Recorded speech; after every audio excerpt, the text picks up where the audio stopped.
Magical staircase. Kundan और मनीष दोनों दोस्त जंगल सफारी पर जाते हैं। दोपहर का समय हो जाता है। दोनों भी घर से लाए हुए खाने को खाने लगते हैं। तभी मनीष कहता है, उहुहु, उहुहु, अरे कुंदन, मेरा तो पानी खत्म हो गया।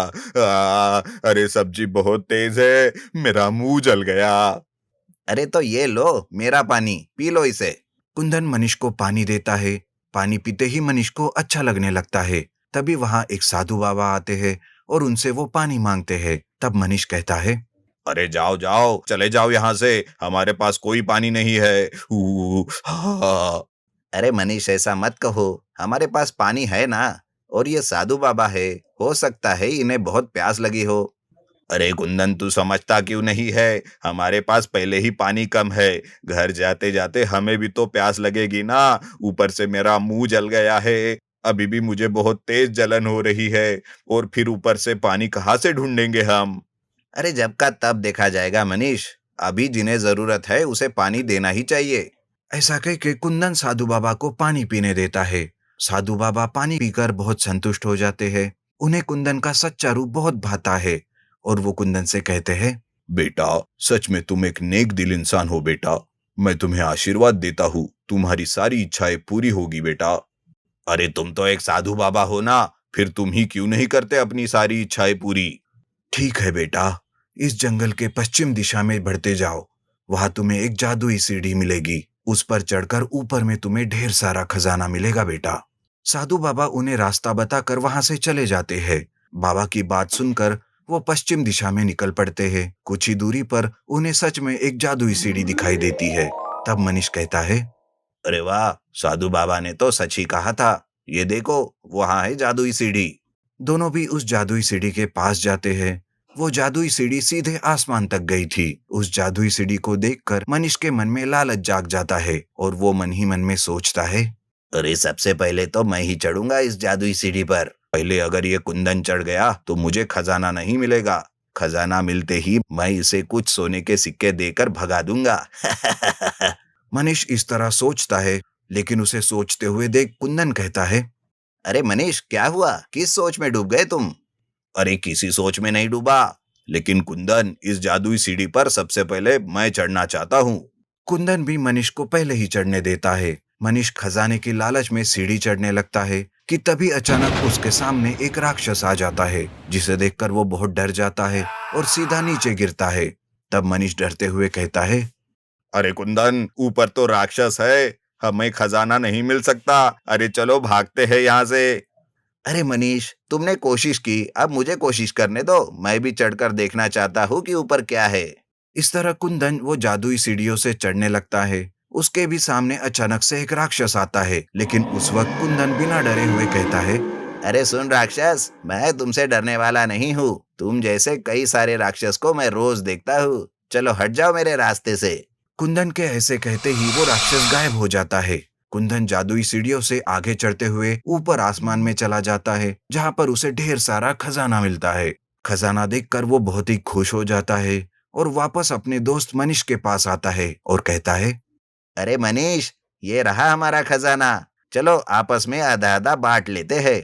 वो दोनों आपस में खजाना बांटते रहते हैं कि तभी वहां साधु बाबा आते हैं और वो कहते हैं, देखा मनीष, तुम्हारा दोस्त कितना निस्वार्थी है। वो तुम्हारे साथ अपना खजाना भी समान बांटने के लिए तैयार है। और तुम हो जो कि स्वार्थ में आगे जाने की बात कर रहे थे। इतना अच्छा दोस्त कभी तुम्हें मिलेगा भी नहीं। ऐसे दोस्त को खोना नहीं चाहिए बेटा, चाहे कुछ भी हो जाए। ऐसा कहकर साधु बाबा वहां से चले जाते हैं। मनीष को भी अपनी गलती समझ आ जाती है। वो कुंदन से माफी मांगता है। कुंदन भी बड़े दिल से उसे माफ कर देता है और खजाना आधा आधा बांटकर वो खुशी खुशी से रहने लगते हैं। अंडरग्राउंड गोल्डन काऊ। रामपुर नाम के गांव का साहूकार बहुत ही लालची था। वो गरीब किसानों को ज्यादा ब्याज से कर्जा देता था, जिस वजह से उसके पास धन की कोई कमी नहीं थी। एक बार साहूकार सोचता है, आजकल डाकुओं का बहुत आतंक बढ़ गया है। मुझे मेरा सारा धन हिफाजत के साथ रखना होगा, पर किसी ऐसी जगह पर अपना धन छुपा कर रखना होगा जहां पर डाकू तो क्या कोई भी ना पहुंच सके। साहूकार ऐसे सोचता ही रहता है कि तभी उसके दिमाग में अंडरग्राउंड की बात आती है। साहूकार अपने ही घर में अंडरग्राउंड में एक कमरे में सारा पैसा छुपा कर रख देता है। उसका सोहन नाम का बेटा रहता है जो कि मन से बहुत ही अच्छा रहता है। पिता की लालची स्वभाव की वजह से सोहन के कोई दोस्त नहीं थे। एक बार सोहन गांव में घूम रहा था कि तभी गांव के लड़के उसका मजाक उड़ाते हैं। तब गोपाल नाम का एक लड़का कहता है, अरे ये तो उस लालची साहूकार का बेटा है ना, बाप के जैसे ये भी लालची होगा। गोपाल ऐसा कहकर सोहन को धक्का देता है, जिस वजह से सोहन नीचे गिर जाता है, पर वो उसे कुछ भी नहीं कहता। ये सारी बात गोपाल की माँ देख लेती है और वो कहती है, अरे गोपाल, तुम ये कैसी बातें कर रहे हो? तुम्हें किसी का भी तिरस्कार नहीं करना चाहिए। चलो सोहन से माफी मांगो और दोस्ती कर लो सोहन से। माँ की बात सुनकर गोपाल सोहन से दोस्ती कर लेता है। उस दिन के बाद से सोहन और गोपाल अच्छे दोस्त बन जाते हैं। पर सोहन का गोपाल के साथ रहना साहूकार को बिल्कुल भी पसंद नहीं रहता। सोहन हमेशा पिताजी को उनकी लालच के लिए बोला करता था, पिताजी, आपकी लालच की वजह से कोई भी आपका सम्मान नहीं करते और ये सब मुझे बिल्कुल भी पसंद नहीं है। आप अपना बर्ताव बदल क्यों नहीं देते पिताजी? अगर ऐसा ही रहा तो मैं ही ये घर छोड़कर चला जाऊंगा। सोहन इस तरह से हमेशा अपने पिताजी को बोलते रहता था। गोपाल सोहन के साथ कभी कभी घर भी आता था। ये देखकर साहूकार सोचता है, मेरे बेटे का दिमाग तो इस गोपाल के बच्चे ने खराब करके रखा है, इसलिए मेरा ही बेटा हमेशा घर छोड़ने की बात करता है। मुझे सबसे पहले इस गोपाल का कुछ ना कुछ करना होगा। सोहन के बर्ताव को देखकर साहूकार अपने सारे धन को सोने में बदल देता है और उससे एक बड़ी सुनहरी गाय बनाकर अंडरग्राउंड में रख देता है। और एक दिन गोपाल के घर जाकर उसकी माँ और गोपाल से साहूकार कहता है, तुम लोगों ने पता नहीं मेरे बेटे को क्या पट्टी पढ़ाई है। वो हमेशा मेरे ही खिलाफ बातें करते रहता है। आज तक मेरे बेटी की वजह से मैं चुपचाप रहा, पर आज नहीं। अगर आज के बाद मेरे बेटे को कुछ भी बोला या उसका दिमाग खराब किया तो मुझसे बुरा कोई नहीं होगा। अरे नहीं तो क्या कर लोगे साहूकार? गोपाल के ऐसा कहते ही साहूकार अपने नौकरों से कहकर गोपाल को मारने के लिए कहता है। तब उसकी माँ बीच में आकर कहती है, नहीं नहीं साहूकार जी, मेरे बेटे को मत मारो, मेरे बेटे को छोड़ दो। आज से हम सोहन से कोई रिश्ता नहीं रखेंगे। माँ के ऐसा कहते ही साहूकार अपने नौकरों को रोक लेता है और वहां से घर चला जाता है। जब ये बात सोहन को पता चल जाती है तब उसे अपने पिताजी का और भी गुस्सा आता है। सोहन गोपाल से मिलकर उससे माफी मांगता है और कहता है, मुझे माफ करना गोपाल, पिताजी का स्वभाव ही वैसा है। पिताजी को अपने पैसों का बहुत घमंड है, अब तो उनका घमंड उतारना ही होगा। सोहन ऐसा कहकर घर चला जाता है और घर में पैसों को ढूंढने लगता है। घर की तिजोरी भी खाली पड़ी रहती है। सारा घर ढूंढने पर भी उसे कुछ नहीं मिलता। पता नहीं पिताजी ने आखिरकार सारा धन कहाँ छुपा कर रखा है। ऐसा कहकर सोहन साहूकार के कमरे में जाकर छानबीन करने लगता है।